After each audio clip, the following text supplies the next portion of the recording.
yigit somsachi bo'ladi, kelin o'rdakli bo'ladi. Voy, mani qaynatam har doim gidiyor oppa. Peshonasi 1 gektar.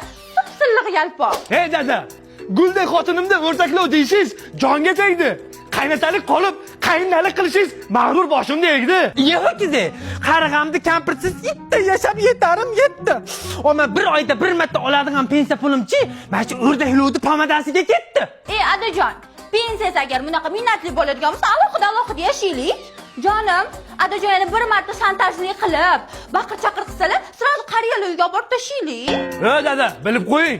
Bizni baxt qasrimiz eshigi hech qachon yopilmaydi. Ota ham topilar, lekin suyuklilar topilmaydi. Yo'g'onangnim gör, ming afsusdaman. O'sha kuni uxlab qolavermabman.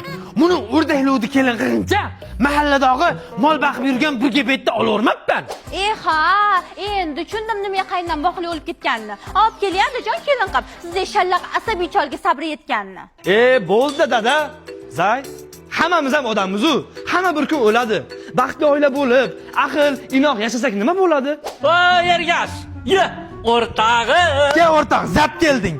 Ras shu uyda hurmatim yo'q ekan, o'zimni o'rnimga o'rtog'imni qo'ydim. Seni baxtingga ham, vafodor yoringga ham ulim. Meni aralashtirishma.